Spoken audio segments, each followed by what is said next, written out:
video tutorial for hypothesis testing for Econ 4650.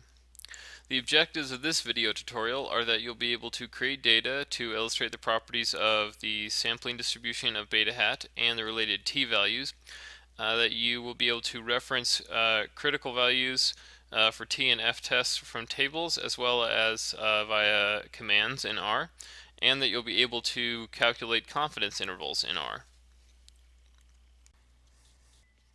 So for the first part of the hypothesis testing video here, we're going to go ahead and recreate some of the data that we generated with the last module, because we're going to look at it as we explore the concept of a t-statistic. So let's go ahead and say set.seed 200, and we're going to recreate our x variable here. So x is 50 to 100 times runf42, so getting those variables from the random normal distribution.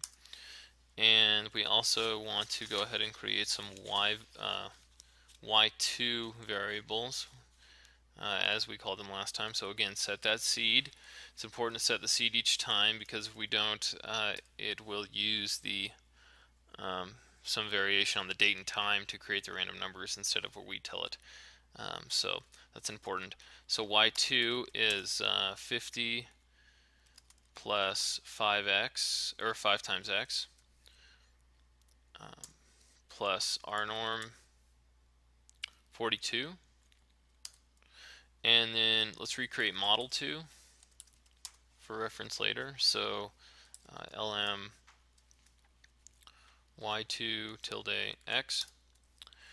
Great. And so now what we're going to do is we're going to recreate that experiment that we did at the end of the last module, when we were drawing values of y and estimating a regression over and over to see what the distribution of the estimates of beta hat looked like.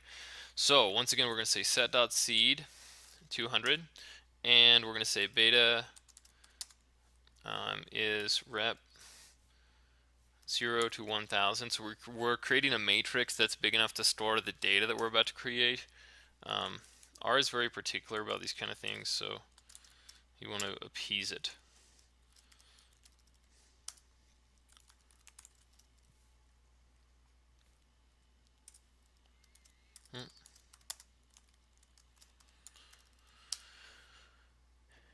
And now we're going to tell it what to do. So again, for I in 1 to 1000, do this. That's what we're telling it.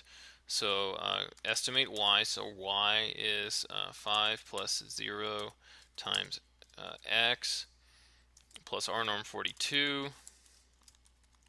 It's excellent. And model is lm y on capital, or y tilde capital X. And beta I is where you're going to park the beta information. So model $coef2 is going to give you the beta ones that we want. And then se beta I is where we're going to pull out the standard error data. So we're going to say summary of model $coefficients, and a 4 there. That's going to pull out the standard error for that estimate that we want.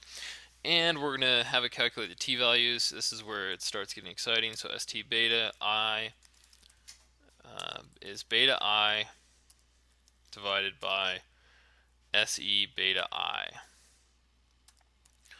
And we're going to close that up. Hopefully we don't get an error. We didn't. That's excellent. So look real quickly. So we're calculating the t-values here, and in this example, it's, if you're looking at this, it's the same as calculating the standardized betas, because we're assuming that our null hypothesis, which we'll get into in a second, is that that beta 1 is equal to 0. So in essence, in this case, standardizing beta, since that's just equal to taking the beta estimate, subtracting the mean, and dividing it by the standard error, is the same as calculating the t-score, because with the t-score you're taking the estimate, you're subtracting um, the estimate uh, uh, of the null hypothesis, so the beta of the null hypothesis, which is also 0, and then you're dividing it by the standard error. So all I'm trying to say is, in this case, it's the same number, and we're going to plot those in a second. So you'll see how that's, how that gets exciting. So let's go ahead and we'll skip over the density plot of the beta hats because we did that last time, and let's plot those standardized estimates, and let's compare them to a plot of 10,000 draws from a t, or sorry, 10,000 draws from a t variable distribution. So like 10,000 t value deviates drawn from a t distribution given some stuff that we're going to tell it, right? So we're going to say set seed equal to 40. So set seed 40. That's excellent. Let's create our plot real quick. So we're going to say plot density st beta, and we're going to tell it how to scale the y-axis. So ylim equal to c 0, 0.45. And we're going to give it a title, which is excellent. So we're going to say main equal to draws from t distributions.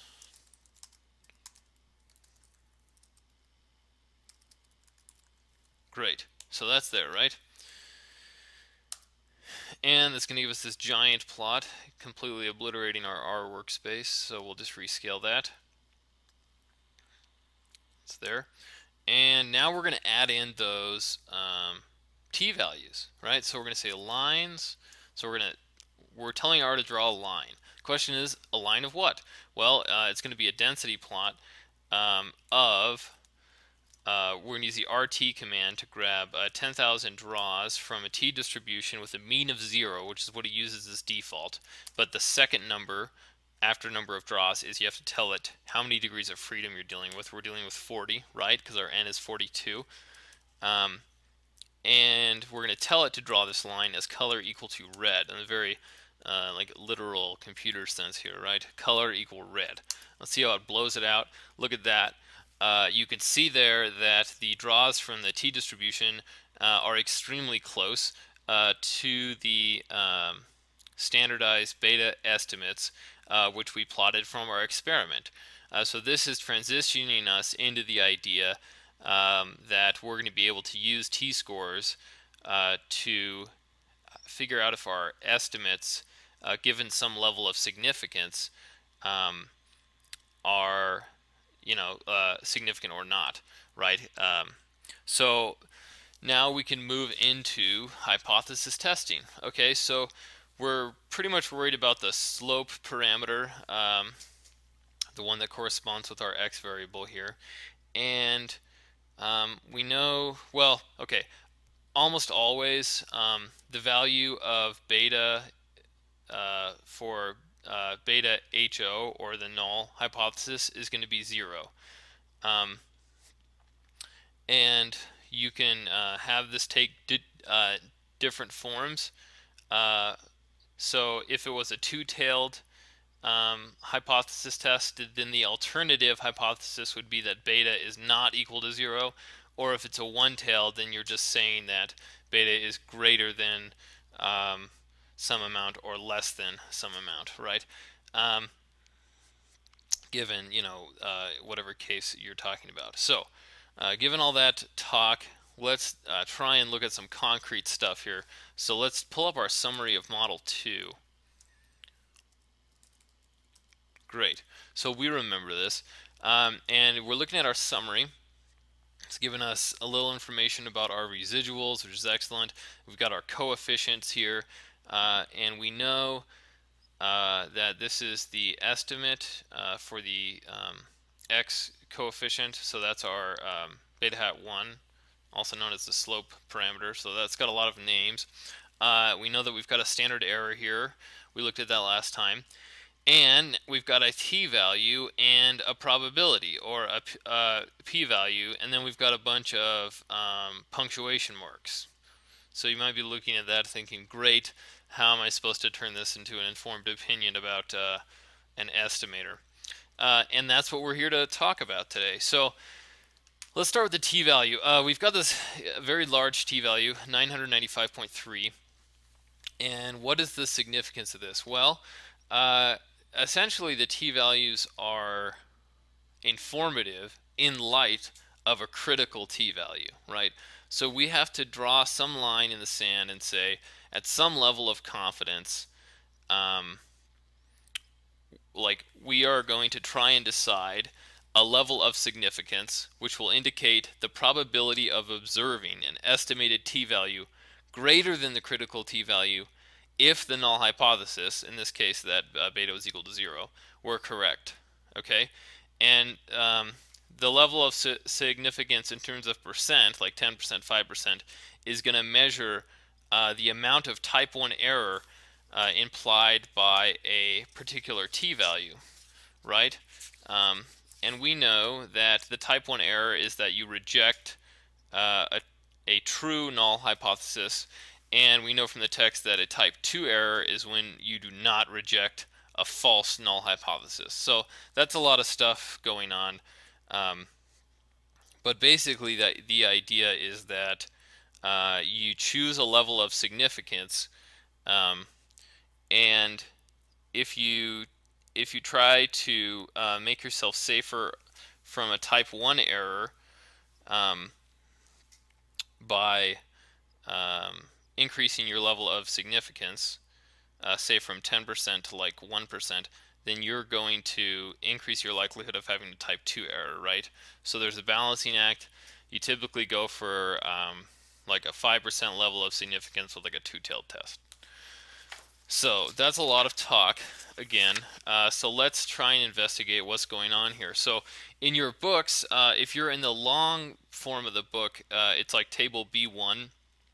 And in the short or custom text, it's just called table 1. It's at the end of the chapter and at the end of the text. I happen to have scanned it and have it available here. So if we're looking for a critical t-value, you can pull up a statistical table of critical values of the t-distribution. This is like incredibly convenient, right? So when you look at this table, which you might be familiar with, you've got a column that says degrees of freedom, and then you've got all this level of significance stuff, one-sided, two-sided, 5%, 10%, etc. So let's go in. We know that we're operating, or like with our regression, there's 40 degrees of freedom. And so let's go in, and if you're looking at a one-sided test at a 10% level of significance, your critical t-value would be 1.303. So if your estimated t-value is higher than this, which it is, ours is like 995, then at this level of significance, it's safe to reject the null hypothesis that the beta is 0. So if we were to say that in this case, if we were doing a two-tailed hypothesis test centered around 0, and we had a critical t-value of 2.021, we could reject the null hypothesis so long as the absolute value of our t-score was larger than this, with the caveat that the sign matches up with what we would anticipate with the alternative hypothesis. In this case, since the alternative hypothesis would just be that beta was not equal to 0, that's not really an issue. But you can see how that kind of works. And you've also got your p-values here. Your p-values are kind of a neat thing. They're essentially saying that this is the probability that with some level of significance you will obtain this test test statistic if the null hypothesis is true, and the level of significance that you can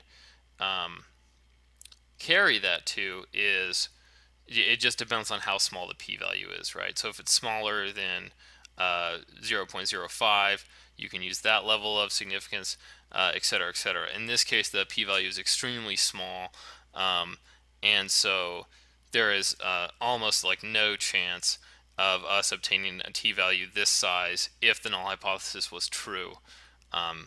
So that's what's going on there, and you can kind of see, you can judge by the punctuation marks here what the level of significance is associated with this, and there is a guide here, so that is most excellent. We can have R calculate critical values for us instead of grabbing them from that T table. So if we go ahead and say, like for example, we could tell R, let's have R estimate a critical value for 40 degrees of freedom at 5%. So we're going to say set seed equal to 100 and quantile RT 10,000. So we're going to grab 10,000 draws from a T distribution with degrees of freedom of 40. Remember, by default, R is assuming a mean of 0 here, and with a P, or with a probability equal to 0.95. And so that's our critical value there. It's 1.684. You can compare this with the value on the T table. If you go in here at 40 degrees of freedom at 5% level of significance for a one-sided test, it is the same, 1.684. There is kind of a faster way to do this. Instead of drawing from a T distribution 10,000 times, you can just say QT and then specify what level of significance you're looking at, and then how many degrees of freedom. This is going to give us a negative t value. It's on the left side of the t distribution. If you wanted it equivalent to what we had before, you can use the up arrow to call up that command and say 0.95, and there's your critical t score there. So now let's go ahead and get out of t distributions and look at f-tests. So you might notice here that there is a f-statistic output at the bottom of the model summaries, and it gives us 2 different degrees of freedoms and a p-value. So the f-statistic is essentially, it gives you the ability to test significance for multiple coefficients at the same time. So your alternate, or so your null hypothesis might be that beta 1 is equal to beta 2 is equal to beta 3, which are all equal to 0, and the alternative hypothesis being simply that this is not true. This can also be used for subsets of regression coefficients, which will come in handy later. And it's basically, this test is a statistical foundation for goodness of fit. So it's useful to have along with the R-square value. So we can go ahead here and illustrate this. Let's look at, there is an example in the appendix of the hypothesis testing chapter about the f-statistic, and in the short version of the book, this is on page 140, and here they're calculating some f ratio for an example relating to the Woody's restaurant chain, and we will upload this chapter 3 that it references so that you can see what equation they're talking about. But basically, they create an f-statistic given some degrees of freedom in the numerator and denominator, and knowing this, you can test this much like a t-statistic against a critical value. So in this case, they've got numerator degrees of freedom equal to 3, and the denominator degrees of freedom equal to 29. And so we can ask R for what the critical F statistic would be, and judge it in much the same way as we do a T statistic. So we could say QF.